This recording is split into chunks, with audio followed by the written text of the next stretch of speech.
Vamos lá. Bom, então a gente vai então para a nossa segunda parte, né? Nossa segunda hora. E eu vou chamar o Igor e o Bruno. Eu não estou vendo nenhum dos dois por aqui. Igor, Bruno. Agora eu tô vendo o Igor. Olá.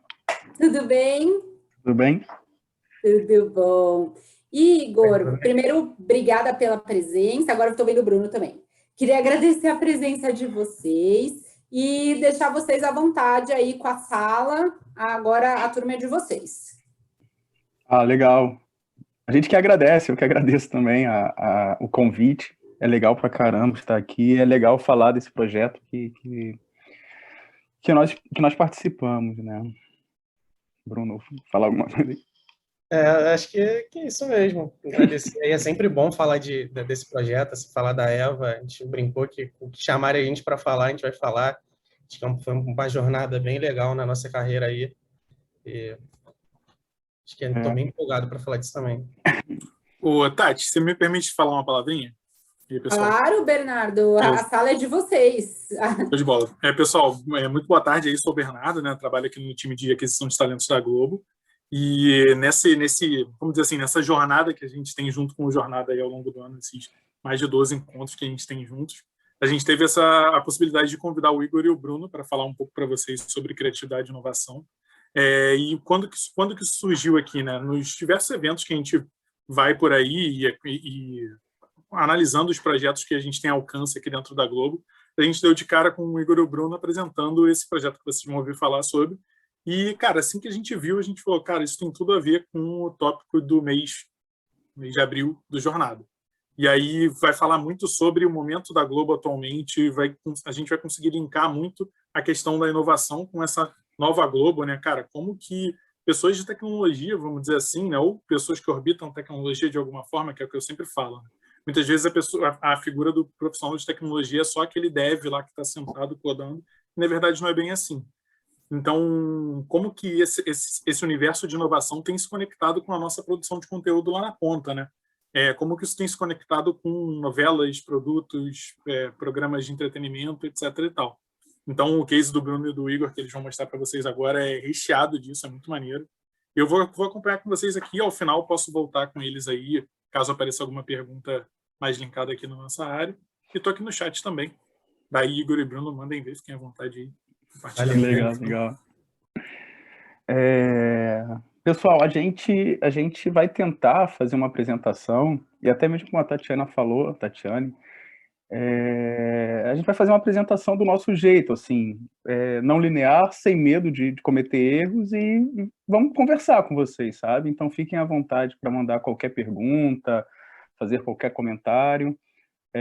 A gente não sabe de tudo, então o que a gente não souber, a gente vai perguntar a alguém ou vai trazer uma informação no futuro. A gente vai deixar alguns contatos também, a gente busca as informações e depois traz para vocês. Mas é isso, assim, só queria ressaltar isso. Dito isso, acho que vale a gente se apresentar, né? Bruno quer começar se apresentando? Cara, pode começar se apresentando aí, porque eu não entendo muito de computador, estou meio perdido aqui. Tá, legal. Eu sou Igor Reis, eu sou designer, tenho mais de 15 anos de experiência como designer. Hoje eu estou na Globo, numa squad de inovação.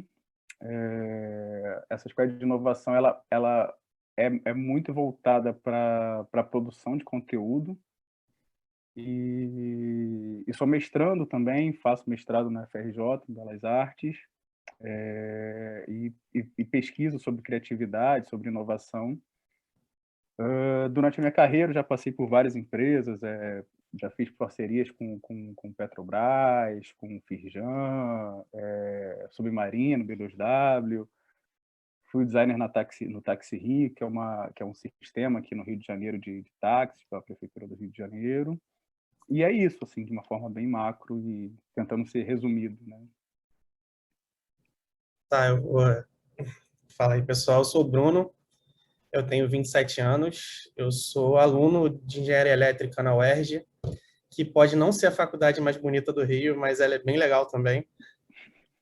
Eu tô lá há mais tempo do que eu deveria.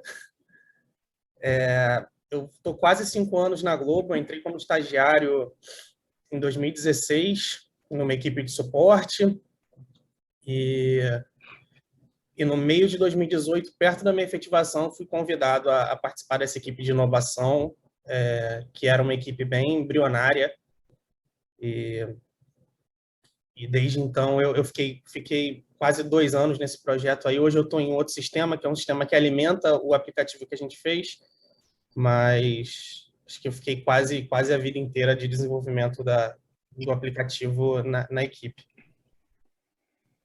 É isso.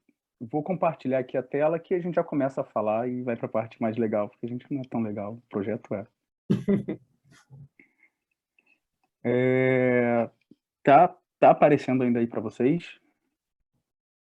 Tá de boa? Agora foi. Legal. Então a gente vai falar sobre a EVA, né? A EVA, a gente classifica a EVA como um novo olhar para o estudo artístico, como a forma que os atores estudam seus textos, né? O projeto começou com uma ideia do Raimundo, que é o nosso diretor de tecnologia, de ter tecnologia com os atores. Então a ideia inicial se tratava de um projeto onde os atores poderiam bater o texto, que eles poderiam trocar com o texto e fazer seus ensaios, né? Acho que ele estava muito naquela vibe de assistente virtual, de Alexa, de Google Home. Então, a ideia nasceu ali de, vamos trazer uma assistente para os atores. Vamos trazer um assistente que possa ajudar os atores ali a ensaiar, bater texto. Foi bem seguindo essa vibe que nasceu essa ideia. Sim, e aí, em cima disso, montou-se uma equipe. Inicialmente eram 3 pessoas, e aí a gente começou a buscar muitas tecnologias e referências sobre esse assunto. Então a gente foi atrás de sintetizador de voz, a gente achou muita coisa em inglês, aí fazendo pesquisa com Google, Amazon, tudo que tinha de sintetizador de voz, né, de leitores de texto. Só que em um determinado momento a gente falou, peraí, tem alguma coisa a mais, assim. Então a gente decidiu fazer uma discovery, que a gente chama, que é mergulhar e entender sobre esse universo, né? Então, nessa discovery, nós fizemos entrevistas com diversos atores, assim. E aí eu trouxe alguma entrevista em especial, que Acho que o Marcelo Serrato foi o primeiro que a gente conseguiu contato lá dentro, né? E foi bem legal que foi quando a gente começou a perceber, quando a gente começou a equipe, pelo menos o que eu acho muito legal isso. A minha gerente virou para mim e falou: Bruno, eu tô te chamando aqui, você está entrando na equipe, eu quero que você viaje, entendeu? Esquece se dá para fazer, se não dá para fazer, viaje aí, eu quero ideias. E a gente realmente viajou. A nossa ideia, o sintetizador de voz era uma ideia de trazer assim um ator, a Marina Rui Barbosa vai fazer um texto com o Antônio Fagundes. Era ter a voz do Antônio Fagundes no aplicativo, lendo o texto do Antônio Fagundes. Então, a gente realmente foi nessa de, não, vamos pesquisar, vamos descobrir o que dá para fazer. E aí, quando a gente bateu lá na porta e foi falar com os atores, a gente viu que, cara, eles não têm contato nenhum com tecnologia, assim, o processo deles ainda é mega engessado. A gente teve que dar um passo atrás, entender o que a gente precisava para fazer antes da gente chegar no que era o nosso desejo. E aí... Eu só parei aqui, eu não sabia se a telinha aqui do Zoom estava na frente da fala, né? Não fica, não. A gente não vê a tela do Zoom. Não? Não. Beleza, então menos mal. Aí foi justamente isso. A gente precisava fazer uma discovery para entender esse universo e saber se o que estava sendo proposto tinha fit com as necessidades deles, né?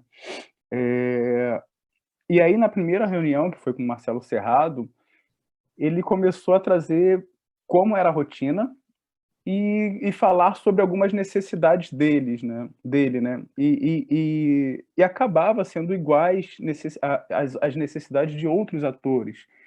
Então, algumas frases que ficaram bem marcadas, assim, serviram de horizonte para a gente, foram as seguintes, são essas aí que estão aparecendo, né? O fato deles receberem um texto com uma semana antes de gravar. Então, por exemplo, eu estou recebendo um texto hoje que vou gravar na terça ou quarta-feira que vem. Então, o tempo é muito curto, principalmente para os protagonistas. Então, eles recebem o texto e precisam estudar aquele texto de uma forma absurda para gravar. Mas eles não ficam esse tempo inteiro sem fazer nada. Eles estão gravando as cenas que eles receberam da semana anterior. Então, eles falaram que eles precisavam se organizar muito bem, porque senão eles não conseguiam ter contato com a família. Ele falava que ele gravava de segunda a sábado, e domingo, que era o dia para ele almoçar com a família, para ele ter algumas ações em família, ele não conseguia, porque ele precisava se organizar. E aí ele precisava ter toda a rotina dele, de academia, de fazer as coisas dele, e ele acabava tentando fazer com que o texto, que o estudo do texto fosse entre esses intervalos, né? Então nós começamos a anotar e perceber todos esses pontos. E aí também teve uma questão que ele trouxe, que era que a pesquisa para construir esse personagem é um trabalho muito árduo. Então, eles relataram que para você fazer uma imersão no personagem, era algo que demorava muito e que você precisava estar muito conectado com aquela história, com aquilo que estava acontecendo. Um outro ponto muito interessante para a gente foi a necessidade do texto físico, do papel, que eles precisavam marcar, rabiscar, eles já estavam acostumados com aquela rotina. Então, eles foram muito enfáticos. Olha, não adianta, eu preciso do papel, eu preciso ter o papel aqui, porque sem o papel não funciona. Nesse ponto aí que é legal, acho que a nossa percepção nesse momento é que a inovação que a gente tinha que trazer ia além da inovação tecnológica. A gente ia ter que inovar no processo de estudo dele, era uma coisa de cultura. E que talvez fosse até muito mais difícil, porque mudar a cultura é muito complicado. E a gente viu que o nosso desafio ali era outro, não era só um desafio tecnológico, era realmente um desafio de entender e tentar mudar um processo. E aí é justamente isso que eu estava falando, né? Qual era o real problema? O que eles estão tentando dizer, assim? O que está acontecendo? O que a gente pode fazer para mudar? Como a gente pode fazer mais e melhor do que está sendo proposto, que sempre foi uma busca da nossa equipe, né? Tá. E aí, mediante todas essas informações, foi aplicado o olhar criativo e o olhar da inovação. A Tatiana já falou sobre alguns pontos desses daí. E aí o olhar criativo ele pode ser defendido com 3 olhares, com 3 pontos, né? Com 3 fatores.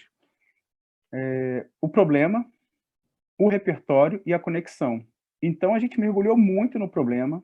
Então tivemos entrevistas com outros atores, com o núcleo de Malhação. A gente ficava conversando bastante sobre como era a rotina do ator, como era a rotina dele com a família, como era a rotina dele com a produção, a rotina do ator com outros atores.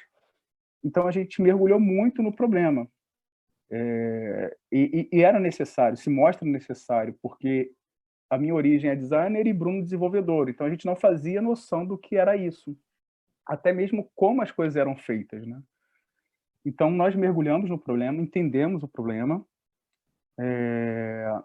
aqui traz um entendimento mais claro do problema em cima das frases que o Marcelo Serrado puxou, né?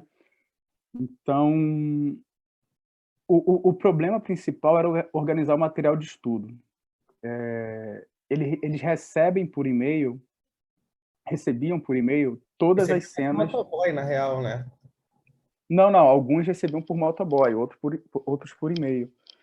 Alguns casos de atores mais velhos ou que tinham uma relação diferente, eles recebiam um texto toda semana por motoboy. Mas a grande maioria era por e-mail. Então eles recebiam esse texto por e-mail, precisavam organizar o que era a fala deles e quais eram as cenas para depois estudar. Então, para um protagonista, esse trabalho era de pelo menos 7 horas semanais, sabe? Para fazer toda essa organização. E o que era um outro problema que esse talvez resolvesse, assim, era muito tempo perdido com o processo burocrático. E eles não tinham tempo para o que realmente importa. Então, isso acabava influenciando muito na questão pessoal deles, né. Outro problema era o trabalho para se construir um personagem, e o quarto problema ali era a necessidade do papel para exercer o seu processo criativo, né. Então eles estavam acostumados desde sempre, desde quando aprenderam essa função de ser ator, lidar com o papel, ter essa relação com o papel, para exercer seu processo criativo. Então a gente tinha um grande desafio de: "Cara, a gente está pensando em alguma coisa digital, e se isso acabar com o processo criativo dele", sabe. Então era isso sempre foi um pensamento muito delicado, assim, um medo absurdo. E aí aqui é um pouquinho do que eu falei, né, sobre o processo, o recebimento do texto, ele organizava a sua agenda de gravação, separava as suas cenas, marcava as suas falas, para aí sim poder estudar. E com risco do Então, vale eixo, né? É justamente. o famoso vale eixo. Assim, o roteiro era todo. O roteiro, como o Igor falou, ele não vinha organizado para cada ator. Então, o ator ele recebia um roteiro de todo mundo e tinha que separar tudo. E o valieste, que é esse termo, era uma atualização de roteiro em que ele recebia uma nova versão desse roteiro e tinha que refazer esse trabalho todo. Então, Sim. qualquer alteração no roteiro, ele dobrava de trabalho, ele tinha que refazer todo esse processo. E aí vale ressaltar também que o roteiro, ele é uma organização das cenas a serem gravadas e o texto do ator. Então, o roteiro serve para saber o que eu vou falar na cena e aonde eu vou fazer a cena, em qual hora, com que roupa, com que maquiagem. Então, se um ator tem algum problema e não pode comparecer, todo esse processo precisa ser refeito e repassado para todos os atores da produção. Então, eles tinham que refazer todo o processo burocrático novamente. E só que isso já estava no sangue deles, eles já estavam acostumados, isso não era um problema, porque já fazia parte da rotina.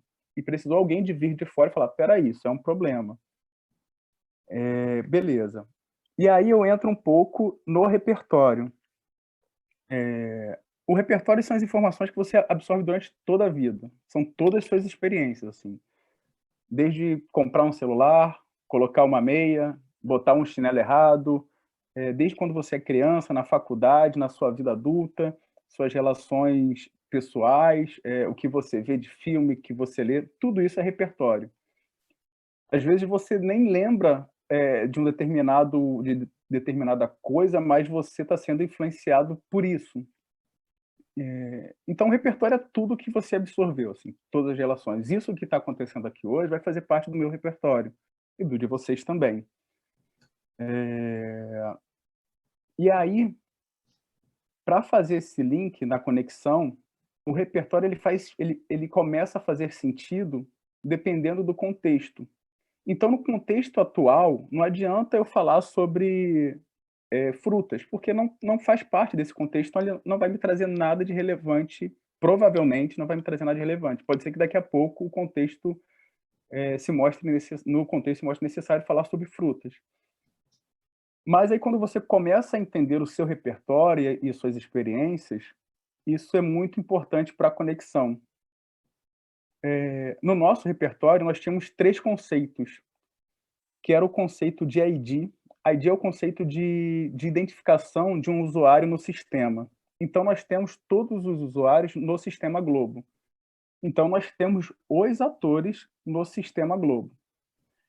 Se nós temos todos os atores no sistema Globo, então a gente já começa a conseguir conversar com eles. Eles não estão soltos, não estão alheios, assim, não estão soltos no espaço. Nós também temos um sistema de organização dos roteiros. Então, tudo que é feito e eles precisam imprimir, isso é feito em um sistema nosso. E também temos, no nosso repertório, o conceito de filtro. É o mesmo filtro que você usa na Centauro, ou em qualquer loja, assim, loja online, qualquer e-commerce, né. Então você vai lá e filtra por mais barato, filtra as roupas vermelhas. Então esse conceito de filtrar, com a identificação de um usuário com o sistema na organização, a gente começou a chegar a uma solução que iria diminuir absurdamente todo o trabalho que eles têm. Então, se nós temos todas as informações no sistema, esses usuários podem acessar essas informações, porque tem login e senha da Globo. E se nós conseguirmos filtrar o que ele pode ver, o que ele não pode ver, e como organizar, ou só organizar as cenas deles, a gente já consegue, com esse processo, eliminar toda a parte burocrática.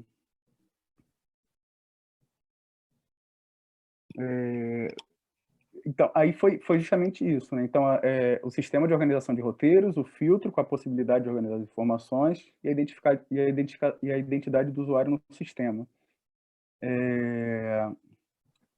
E aí aí a gente fez uma lógica e fez justamente esse processo.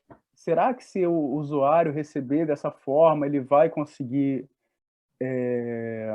estudar o texto?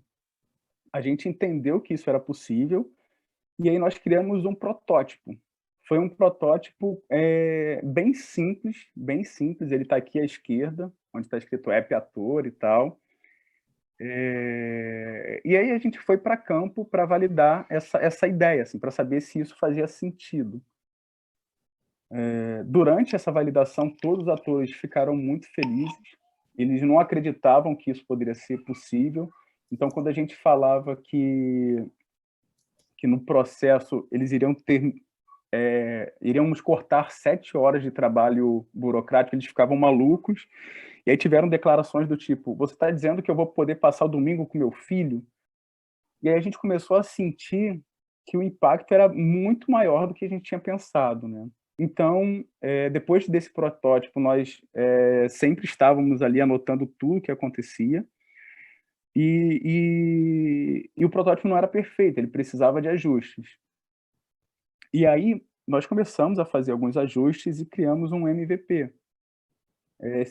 Esse MVP ele foi feito em dezembro de 2018, com 2 produções, com Órfãos da Terra e Malhação.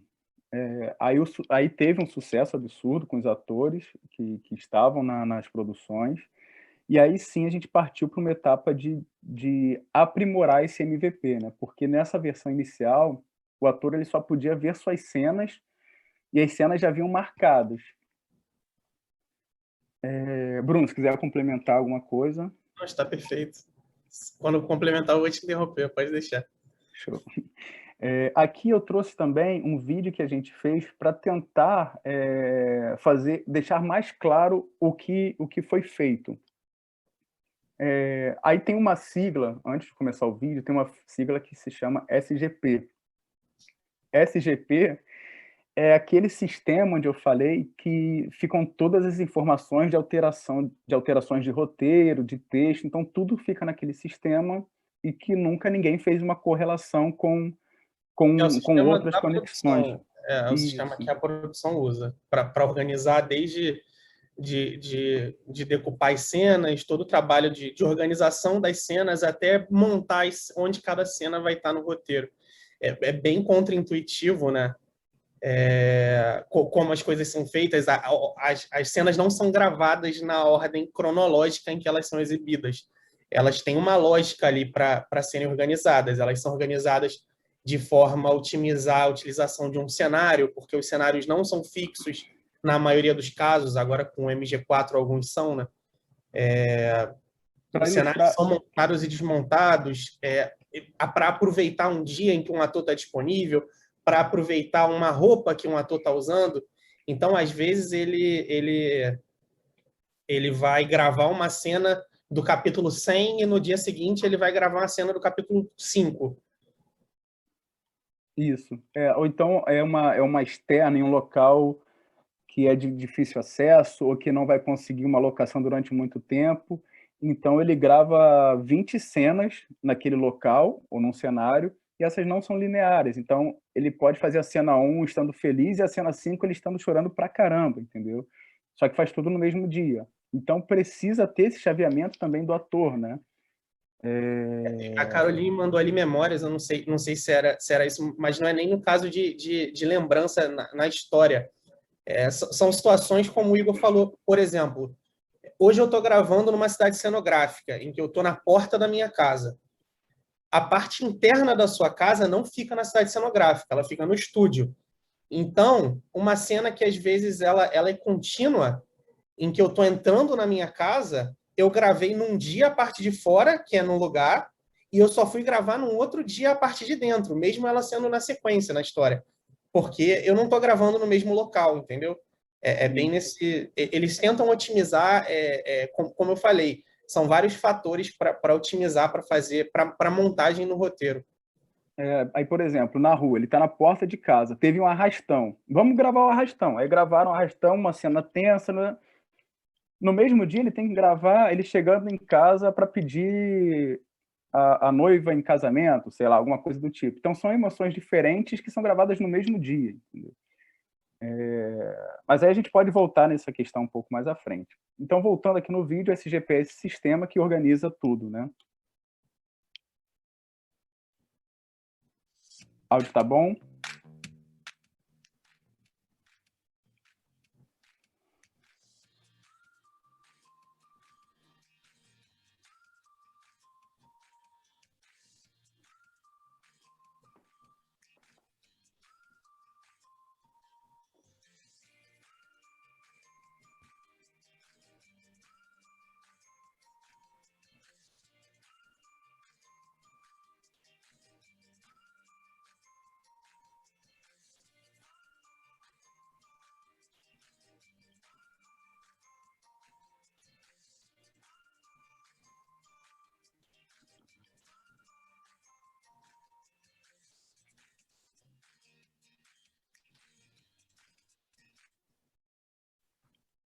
Saiu o áudio, perguntei isso no meio, mas agora você não sabe, né? Fica sem áudio, legal. sim, mas era só uma musiquinha de fundo legal. Tá, beleza. Então, isso foi para ilustrar o processo com e sem a Eva. E aí eu vou passar para o Bruno dominar mais, passar esse bastão para o Bruno, que é uma área que ele domina mais que eu. Eu não sei da galera aí quantos são de tecnologia e tal, eu vou falar só por alto um pouco do que a gente... Mostrar, basicamente, aí o que foi que a gente usou de tecnologia para a construção do aplicativo. O nosso front-end, o mobile, é feito em React Native e a parte do back-end é feita em Java. O nosso back-end é bem mais enxuto, já que a gente aproveita o que vem do SGP. E aí, o grosso mesmo, o nosso código está no mobile, está no celular, que é o React Native. Aí, se você puder dar uma puladinha aí. Enfim, a gente, nesse momento, a gente chegou na hora da decisão da tecnologia, quando a gente decidiu que ia ser um mobile, que fazia sentido aquilo tá no celular dele, o que a gente pensou? A gente tinha dois conceitos ali para escolher. Ou a gente ia para um híbrido ou para um nativo. O híbrido, ele explicando a grosso modo, ele é um código em que eu desenvolvo e ele é rodado nas duas plataformas o mesmo código. As duas plataformas seriam o iOS e o Android. Então, um aplicativo híbrido, ele coloca uma camada entre o que você está enxergando e o que o sistema operacional está rodando, que é como se fosse um navegador, o que a gente chama de web view. Mesmo sem você enxergar, é como se você estivesse ali no seu navegador, no Chrome, no Safari, e o aplicativo está rodando ali em JavaScript, que é a linguagem da web. O código nativo, ele é um código feito para a linguagem do sistema operacional do aparelho. O código nativo é o mundo ideal. Ele vai aproveitar melhor todas as funcionalidades do dispositivo, ele vai rodar melhor. Só que o código nativo, obviamente, você precisa manter dois códigos. Você precisa manter um código para o iOS e manter um código para o Android, que é o que alguns aplicativos como Cartola faz. Eles têm equipes separadas até para isso. E a nossa realidade não era essa, né? Nós éramos 3 pessoas ali numa squad experimental. Então, a gente achou o React Native, que ele faz o misto desses mundos. O React Native ele é um framework em que eu escrevo em JavaScript e ele gera 2 códigos nativos. Então, eu mantenho um código só, mas eu tenho 2 códigos sendo gerados para rodar no iOS e para rodar no Android. Assim, a gente descobriu com o passar do tempo que a realidade dos atores é diferente da nossa, todo mundo tem iPhone.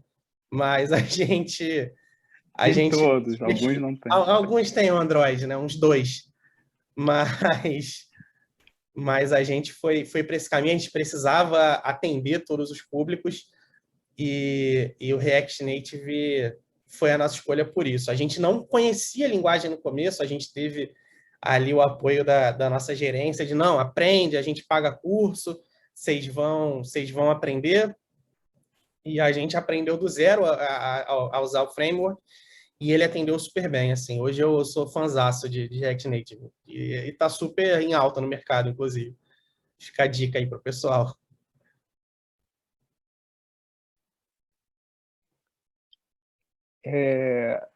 E aí a gente explicou inicialmente o que é a Eva, como foi feito, o que trouxe de alguns benefícios e tal, e vamos passar por algumas funcionalidades da Eva, né? A primeira é essa que eu acho que vocês já estão entendendo melhor. Então, a gente disponibilizou para eles um sistema onde eles podem acessar seus roteiros e seus capítulos e cortando completamente aquele trabalho burocrático, né? Então, nessa primeira função, nós matamos 2 problemas, que era o recebimento do texto, o tempo para estudar, tentar estudar isso da melhor forma, e o fato deles poderem escolherem. Isso ficou muito marcante para a gente, porque assim, são pessoas que estão nos holofotes, têm um glamour absurdo, mas a gente não sabe algumas realidades dessas pessoas, né? Tipo, caramba, eles passam a semana inteira trabalhando e correndo com a vida deles e eles não têm muito tempo para a família. Cara, era uma realidade, assim.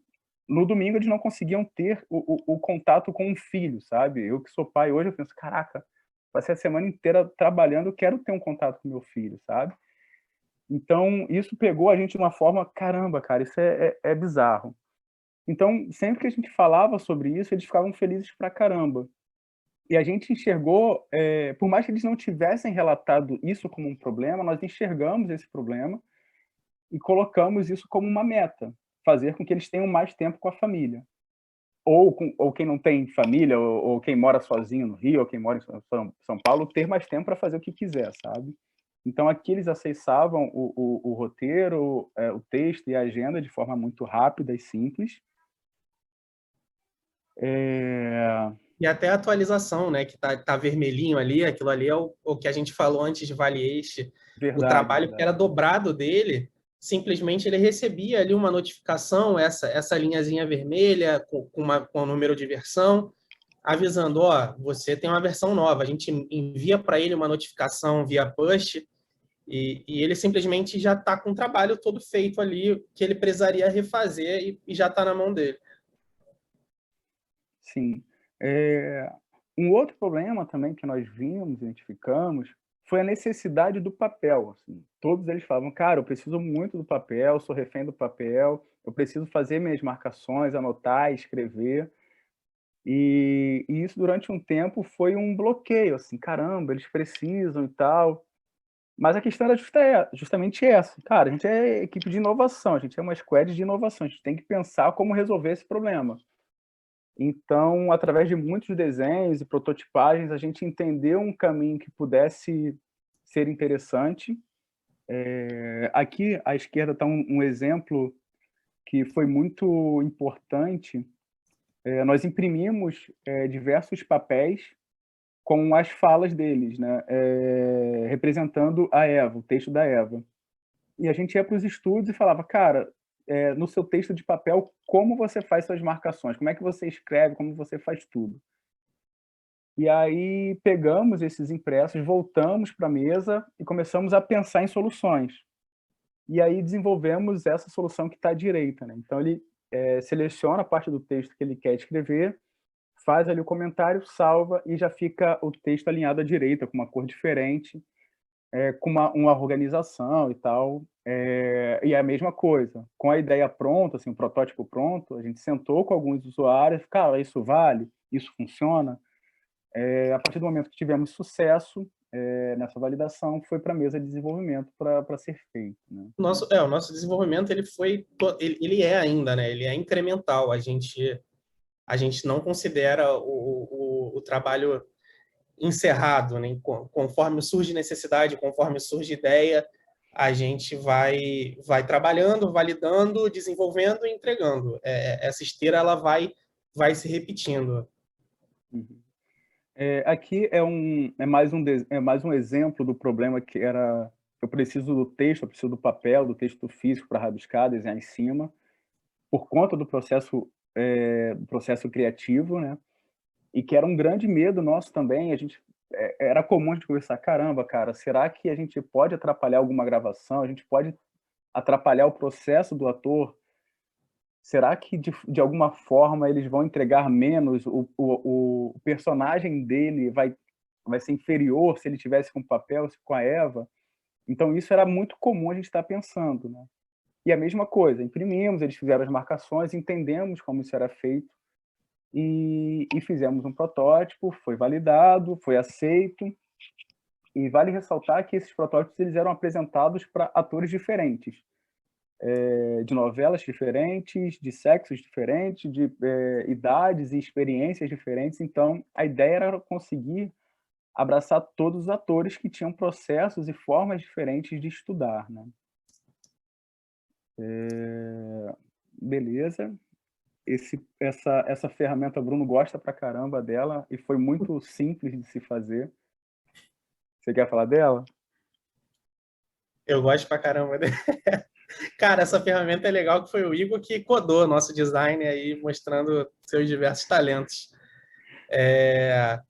Cara, a gente percebeu que eles faziam exatamente o que está na foto aí para estudar. Eles tapavam assim, botavam a mão na frente. A gente, cara, vamos botar essa opção para eles. Assim, é tão simples. E a gente colocou aquele olhinho ali no aplicativo para ocultar as minhas falas.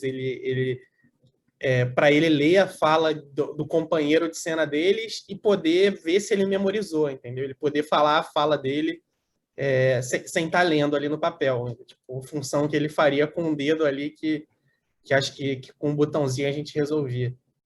Sim, sim. Eu não precisava ficar botando o dedo na tela. Por favor, né?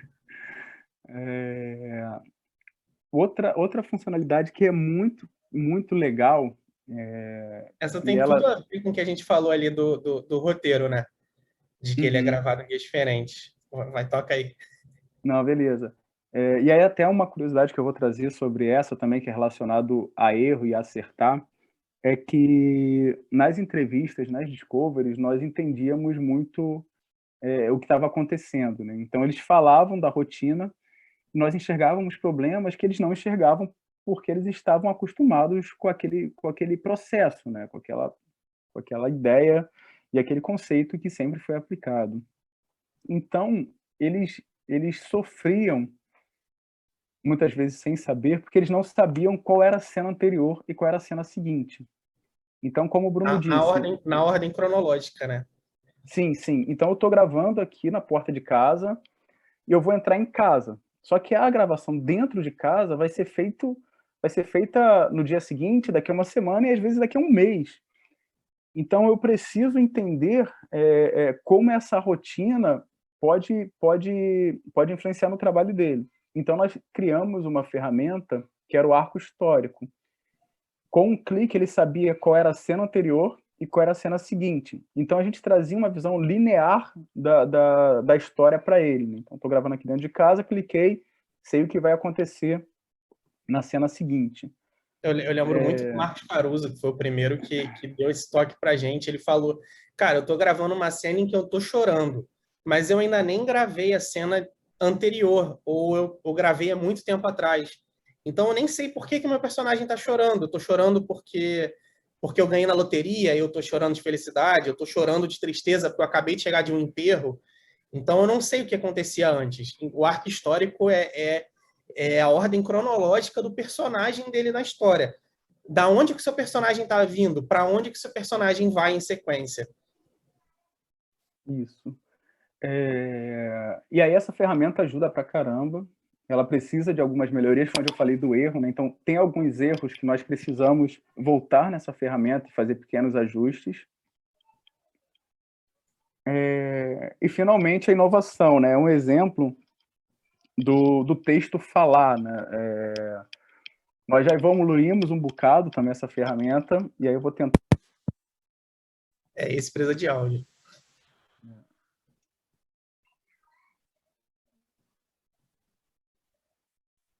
Deixa eu... Tá, vou tentar aqui. Se não funcionar, Bruno, me fala aí. Cena 005. _, Castelo de Montemor, pátio noite. Levi vem caminhando com Agnes em direção à entrada do castelo. Levi está vestido de modo mais formal. Agnes diz: "Você ficou muito engraçado com essa roupa." Levi diz: "É por causa desse evento. Todos os reis e rainhas da Calha estão aqui no castelo. Você quer dar uma espiada no baile?" Agnes diz: "Claro que quero, mas eu não posso entrar na festa vestida desse jeito." Levi diz: "Eu sei de um lugar de onde dá para observar tudo sem sermos vistos. Vem comigo." Os dois saem correndo de mãos dadas, animados. Aí essa é a nossa ferramenta de vocalização. O desejo inicial lá do Raimundo, nosso diretor de tecnologia. Essa ferramenta ela já teve uma evolução dela, mas a gente não conseguiu trazer porque as produções que estão utilizando ela são com cenas que são inéditas, então seria um problema trazê-las para cá, né? Imagina, eu apareço aqui dando um spoiler da novela. Cara, só respondendo aí, tem algumas... A Fernanda perguntou ali quanto tempo até a primeira implementação. Até a primeira implementação, cara, a gente bateu muita cabeça com a tecnologia. Eu lembro da gente voltando frustrado para casa, tipo, de que a gente tinha apresentação no dia seguinte e a gente não tinha nada para entregar. Eu e o Igor desesperado, cara, indo para Madureira chorando de, cara, a gente vai tomar porrada. E a gente levou alguns meses aí, pelo menos uns 3, 4 meses até colocar o projeto rodando. A gente teve um super apoio da nossa gerência, assim, eles compraram a ideia, eles nunca deram esporro por alguma coisa não ter sido entregue, era sempre, não, por que não foi entregue? O que falta? Vamos entender. Mas levou alguns meses aí, acho que por conta da tecnologia que a gente estava aprendendo também. Aí o Alif perguntou, sempre rola pergunta de segurança, né? Aí já deixa esse cara marcado aí para tipo, possível hacker. Deixa eu só complementar a pergunta do Bruno.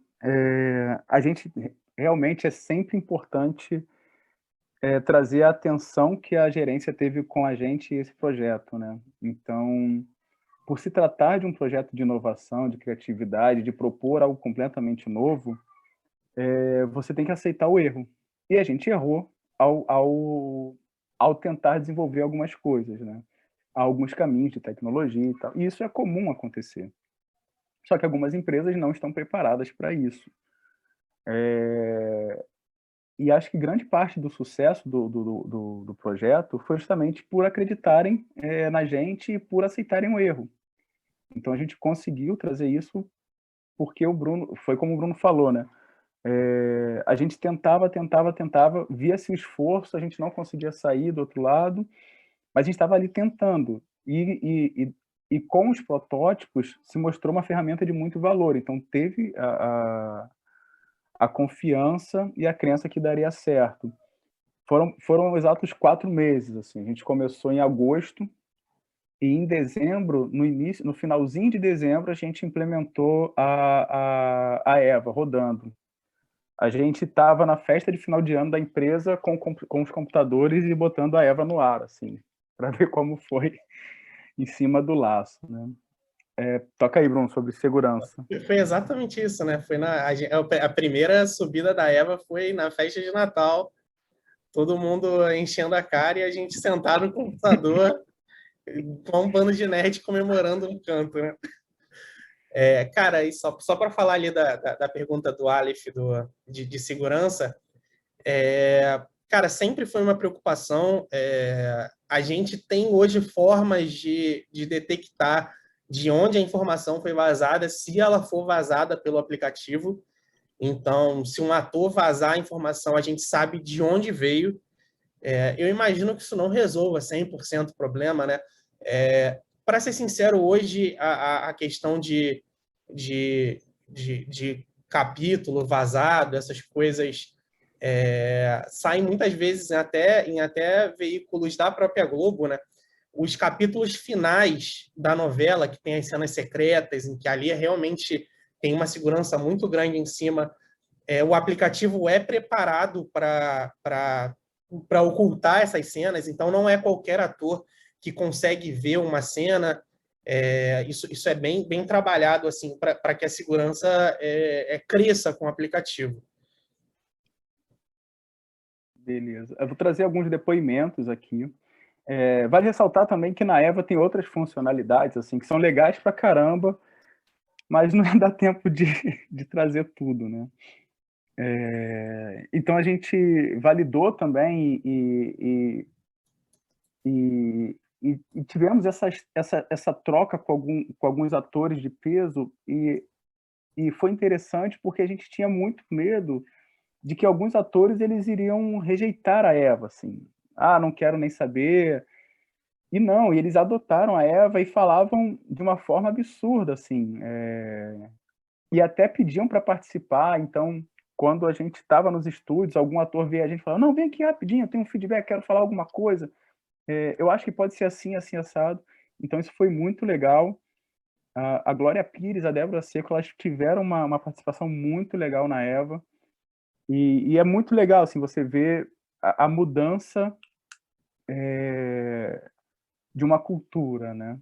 Cara, e a Débora Seco correndo atrás de mim para querer falar alguma coisa foi um sonho realizado.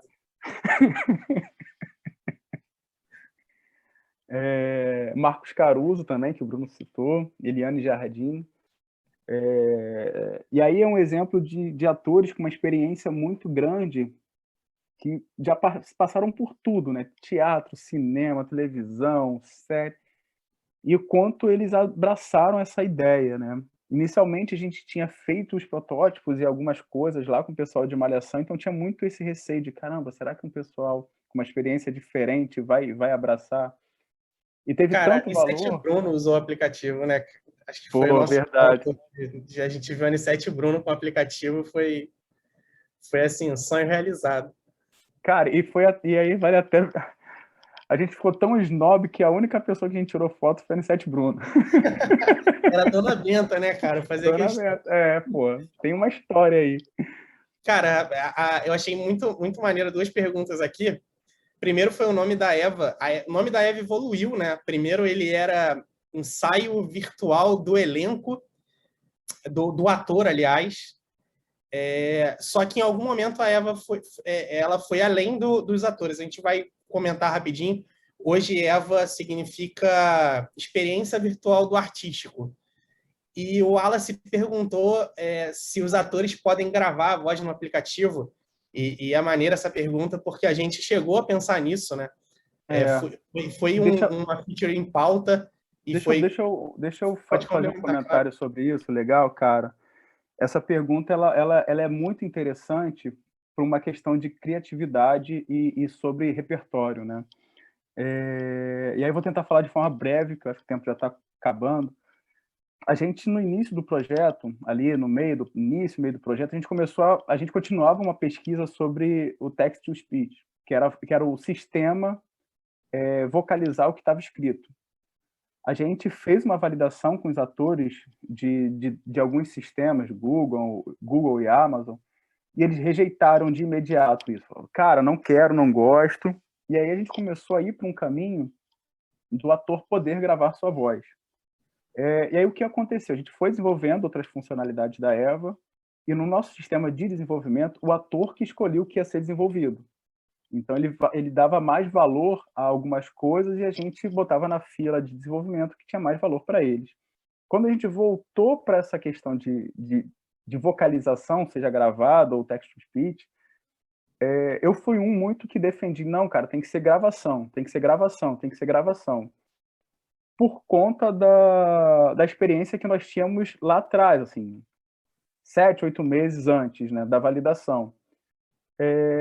E aí, um integrante do time, eu acho que foi o Rogério ou o Cadu, falaram, não, vamos ver como é que tá. Falei, pô, beleza, vamos ver. Mas vou continuar falando assim, não, tem que ser gravação, tem que ser gravação. E aí, quando se viu essa funcionalidade, como ela estava muito boa.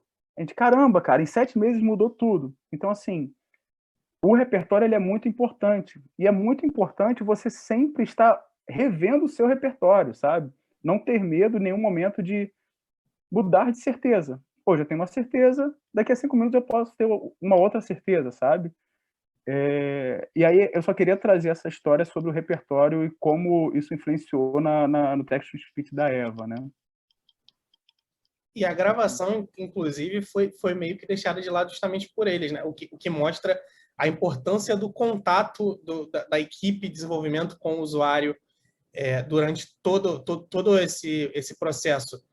Porque se a gente não ouvisse isso deles, a gente provavelmente teria feito algo que eles não usariam. A gente ia estar entregando uma coisa que eles não iam usar. Então, sempre foi muito importante a gente ouvir deles o que eles realmente precisavam.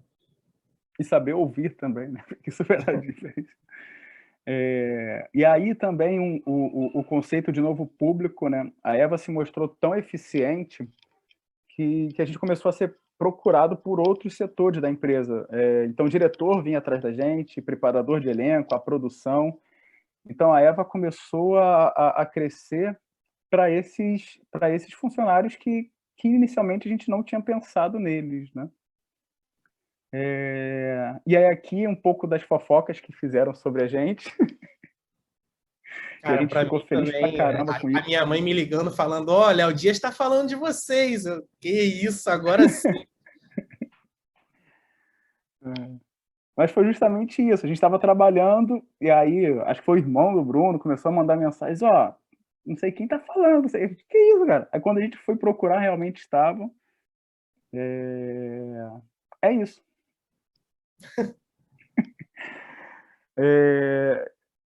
Bernardo, Tatiane. Estamos aqui. Mais algumas perguntas. E, pô, galera, se vocês quiserem procurar a gente lá, adicionar no LinkedIn, mandar pergunta, tipo, a gente está super aberto. Tá aí os contatos. Estou voltando aqui para ver o pessoal.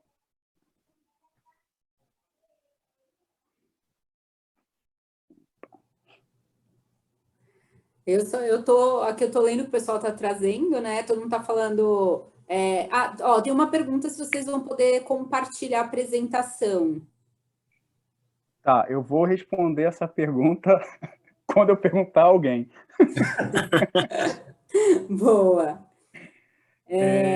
Mas eu acho que assim, gente, eu tô lendo aqui a galera falando, né? Adorei. Mas vou falar também, eu estava ouvindo, achei incrível e muito legal vocês trazerem muito na prática o que a gente fala na teoria, né? Poder falar de criatividade e inovação de uma forma que é isso, é tudo que eu acho que eu trouxe para eles, tanto ontem a Eli falou sobre a experiência do usuário, né? A gente fazer inovação empática, hoje a gente falou dessa questão de MVP, então assim...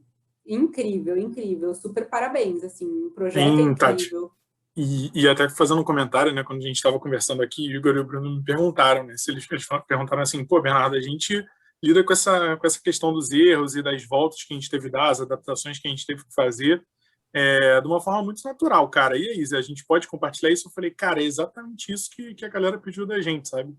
Que a gente consiga contar essa história toda. E assim, cara, eu posso dizer aqui que sou fã demais dos dois, cara. Pô, eu imagino que tenha materializado bem, assim, pra galera, né? Todo o conceitual que a gente ouviu antes. E, pô, eu gostei demais, assim, de ver mais uma vez, inclusive a atualização da voz aí, que eu não tinha visto ainda. Então, cara, legal. Muito bom. Se me permitem, eu queria trazer só 2 pontos sobre criatividade, que é a área que eu estudo, que eu sou apaixonado. Quando a Tatiane falou sobre a criatividade, todo mundo pode ser criativo, e é legal ressaltar que esse mito da criatividade ele foi criado lá na Renascença, sabe? No Renascimento. Então, taxavam somente como gênios criativos Michelangelo, Leonardo da Vinci, para justamente esses caras, só eles poderem fazer o que faziam. E hoje, cara, assim, é possível qualquer um ser criativo. Eu até separei aqui, enquanto ela falava, 2 referências de livros, se vocês puderem ver. Uma é Roube como Artista. Esse livro ele é muito, muito didático, vale muito a pena dar uma olhada, que assim, ele vai falando sobre processos criativos, né? Eu vi uma galera falando sobre processos criativos, então ele traz na prática, com exemplos, e como você se tornar mais criativo. E o outro é a Banheira de Arquimedes. Esse daqui é muito legal. E aí ele traz lógicas criativas e desafios criativos, então vale a pena esses 2 livros aí para a galera que quiser dar uma olhada mais sobre criatividade. E criatividade nunca é demais, né? Quanto mais criativo você for, melhor. E não adianta você achar que o Bruno é mais criativo que eu tenho que ser mais criativo que o Bruno. Não, o desafio tem que ser, eu tenho que ser mais criativo que eu. O eu de ontem tem que ser menos criativo do que eu de hoje, sabe? Era esses pontos que eu queria trazer sobre criatividade, assim. Obrigada, Igor. Acho super legal. Se alguém puder escrever, gente, a Caroline perguntou que é o Roube como um Artista e a Banheira de Arquimedes. Se alguém puder só escrever para ela aqui, aí a gente deixa registrado. Bernardo, a gente tem aí mais 1 minutinho, as pessoas estão perguntando de oportunidades. Se vocês puderem deixar link da Globo, onde o pessoal procura. Excelente. Bom, beleza, pessoal. O que eu vou fazer? Vou compartilhar com vocês aqui todas as nossas redes sociais de marca empregadora ali, que é o Vem Pra Globo, né? Então a gente tem Instagram, LinkedIn, Facebook, tem o canal do YouTube, tem um perfil no Stack Overflow, a gente tem rede social em tudo que é lugar sobre as oportunidades que a gente tem aqui, né? Cara, as pessoas que trabalham aqui, os desafios do dia a dia, como é o ambiente de trabalho, o que elas estão fazendo, e aí, obviamente, as oportunidades, né? Então, essa é a dica principal, né? Ficar de olho lá no Vem Pra Globo, por exemplo, um programa de estágio, alguma oficina, oportunidades gerais que sempre aparecem. Cara, estagiário estão lá sempre no... Aí, Bruno, contei. Estagiário é real, muito maneiro. Estagiário é real. Vê muita coisa, vê muita coisa de muita área. Eu acho que abre a cada 6 meses, não é? Exatamente. Tem 2 janelas no ano, perfeito. Bom. E perfeito. Isso que o Bruno mencionou, ele até contou um pouco aqui, é um dos programas de estágio com maior conversão, vamos dizer assim, né? Efetivação do que eu tenho conhecimento, sabe? E é verdade mesmo, a gente tem uma absorção gigante, tanto que se vocês olharem lá no Vem Pra Globo, a gente não tem tantas vagas júnior, né? Porque a nossa absorção dos estagiários é muito boa, então. Mas aí, o que eu vou fazer? Eu vou compartilhar essas redes sociais, para vocês ficarem ligados lá.